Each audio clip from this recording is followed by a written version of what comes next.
there, friends. This is Across the Bifrost, the Mighty Thor podcast, where on each and every episode we explore the world of Marvel's Mighty Thor. Ryan here for a solo episode of the podcast. I'm really loving this idea that every so often I get so hyped up about an upcoming Marvel thing or something in pop culture, and I'm like, you know what? I wonder how this relates to the world of Thor, because we say on Across the Bifrost that part of the intro exploring the world of Marvel's Mighty Thor, but sometimes it's fun to see how Thor has entered the world of other characters. And for those of you who maybe have been living under a rock, most fans will know that Daredevil Born Again is about to hit Disney Plus. At the time of this recording, it's this upcoming week. We're just days away from Matt Murdock, Charlie Cox, the Kingpin, Vincent D'Onofrio, these characters and these actors returning to the world of Marvel on screen. Some of them we've seen more recently, like Kingpin in the Hawkeye series, or Daredevil in his fantastic cameo in She-Hulk doing the Walk of Shame. Still find that part funny. These characters have shown up more recently, but a lot of us remember how great that Daredevil Netflix series was. It spawned off Punisher, Iron Fist, Jessica Jones, Luke Cage. We eventually got a Defenders series out of that. There was a lot to love about that Netflix era of Daredevil, and Daredevil coming back, Daredevil Born Again being this platform to relaunch this character into the MCU and give it that proper, big budget Disney on Disney Plus budget and feel. I'm just so excited for it. But because I am a hopeless Thor fan that can't think of things in other contexts, really, I was thinking Thor and Daredevil don't exactly feel like characters that have met a lot, but I wonder, when was the first time that Thor and Daredevil faced off or came face to face? And I think I found it, everybody.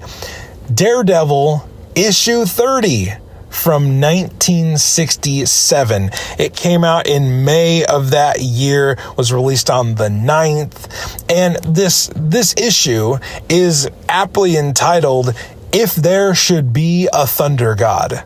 And on the cover, there's Daredevil cowering beneath a mighty, extra mighty Thor who is bringing down the hammer on Daredevil. Fantastic cover, I believe, yes, by Mr. Gene Colan. He does the art on the cover and the interiors. The writing is from Stan Lee, and the rest of the creative team is John Tartaglione, and letters by Artie Simic. So this issue is a fantastic thing to get your hands on if you're getting excited for Daredevil Born Again and you're also a big fan of Thor. You're wondering, when was that first time that Thor and Daredevil came face to face in Daredevil's book? This is a great opportunity for us to look back at some Marvel history as we anticipate some current events in the Marvel Cinematic Universe. So I just want to, for this quick little solo episode, I just want to tell you what happened in this issue, and I don't know, maybe it'll be a way for us to get extra hyped for Born Again, and of course, always getting hyped about Thor stuff.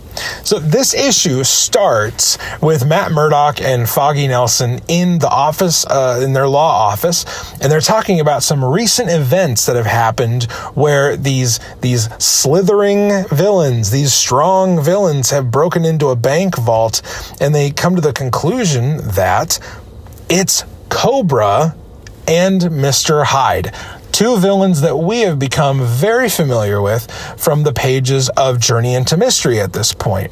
They're really Thor villains at this point, and they would become villains of other people. Mr. Hyde would probably more famously be a Daredevil villain, but Matt and Foggy are kind of putting the clues together, and they determine that this is a plan that these two villains have hatched, and they're going to keep trying to accumulate more wealth by breaking into these banks. And Matt decides, hey, I've got to stop them. I know they're Thor guys, but I've got to stop them because it's my opportunity to do that right now. He comes up with a plan to disguise himself as Thor so that he can get the attention of Mr. Hyde and Cobra. He goes to a costume store, gets a Thor costume, and he's trying out all these different ways for him to use his skill set, his sensory skills, his baton. I forget, for Daredevil fans, excuse me, what the actual term is for his. It's a billy club with that like grappling hook extension on it. He's going to use that to make him appear as though he's flying, and he tests it out a little bit, and then he goes back to the offices and tries to get one over on Foggy and Karen Page. At this point in Daredevil comics, this is something I actually didn't know, and I'm so excited to learn more information, these new little tidbits about early Marvel comics. Matt Murdock, when he was starting out, would pretend that Daredevil was actually the alter ego of his twin brother, Mike Murdock. And there's a little bit of shenanigans there because Karen asks Mike Murdock, who is actually Matt Murdock, asks him, why are you in this getup? Why are you disguised like Thor? And Mike, actually Matt, his only explanation is, why not? He just felt like it. Sometimes when you go into your closet and you see something that you really want to wear, you don't really have an occasion for it, but it's like, hey, why not?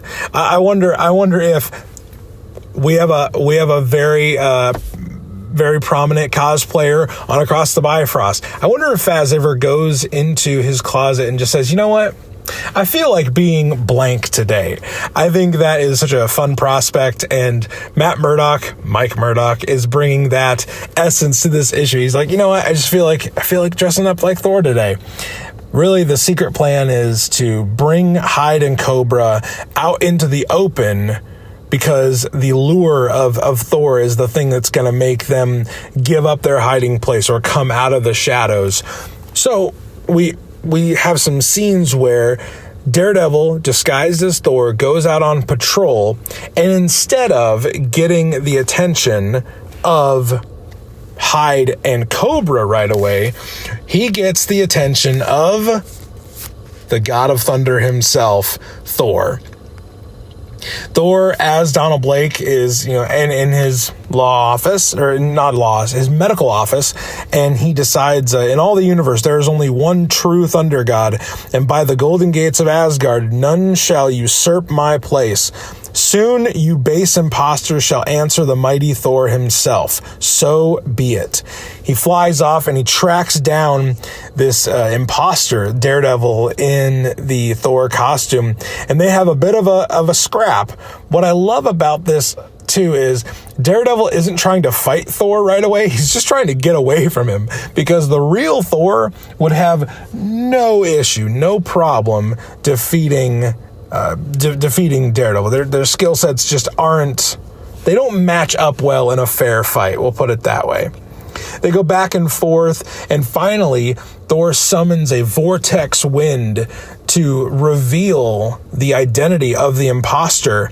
And I love how the vortex wind, it blows off all of the Thor garb, but it keeps all the Daredevil garb in place. So we know we're dealing with Daredevil now. And here's the exchange that Thor and Daredevil have once this imposter Thor's true identity has been revealed. Daredevil, 'tis thou who hast presumed to steal my role. But why? Speak, mortal. I desire to know thy motive. And then Daredevil eventually says, no need to make a big thing about it. I'm on the trail of Mr. Hyde and Cobra, and I thought I would smoke them out easier if they thought I was you. Thor responds with, thy words have the tinge of madness. I love this era of Thor so much, because if someone says something crazy to him, he just says, oh, you're probably just suffering from the madness, which is something even Thor has succumbed to in the past. Thor continues by saying, "How couldst thou hope to match the power of two such as they," referring to Hyde and Cobra. Daredevil responds by saying, "I'm no pushover, pal, but don't take my word for it. Try me and see." The two heroes then engage in a fight. Thor takes a big swing at Daredevil and smashes a tree, but Daredevil ducks out of the way using his acrobatic skills to not fight Thor, but to evade him. They keep going back and forth, testing each other. Daredevil even says, "I just want to show you what I can do against those two playmates of yours. Thy performance is of good credit, and thy skill and daring, and yet it shall avail thee not." Thor grabs the bullwhip that Daredevil is using and thumps him into a tree, prompting this response. Thor says, "Yet thou I have bested thee. I am singularly impressed. The skill is greater by far than I supposed. Therefore I say thee, yea." Daredevil's like, "Yea? Since I have matters still of more importance, I grant thee leave to battle in my stead, provided thou dost not wear," again, the immortal arraignment of Thor. "If you mean hands off your threads, the answer is okay," says Daredevil. So their fight is over. Thor's like, "No, you're actually a good fighter. I think you can take Hyde and Cobra. I've got more important stuff to do in Asgard. So you know what? You can fight them. I give you permission to fight my villains, but never wear my stuff again, ever." I love that Thor has this gravitas where when he says, "Don't touch my stuff," people are usually like, "Okay, yep, you're right. You're the god of thunder. You are more powerful than me. You're stronger than me. I will just go with what you say." While Thor is flying away, Hyde and Cobra are watching from nearby. They jump Daredevil, and they're fighting him back and forth, 2-on-1 handicap situation, and Cobra gets a little bit of a sneak attack in on Daredevil, whacks him in the head, and this disorients Daredevil for long enough so that they can run away. Daredevil chases them to their hideout nearby, and in the scuffle in the last few pages of Daredevil 30, we see Hyde smash a vial on Daredevil's eyes. Now, we all know Daredevil is known for being a blind man who functions with this sonar-like power. This chemical that Hyde smashed on Daredevil's face and his eyes is something that negates even his special abilities. So now, Daredevil even says this in the last panel, now to all intents and purposes, Daredevil is really and truly blind. So not only is he blind, but he's also blind with the powers that would make his sight not be as much of a disability. He's completely in the dark without his powers and without his eyesight. So we're left on that cliffhanger. Now, I did look ahead at issues 31 and 32.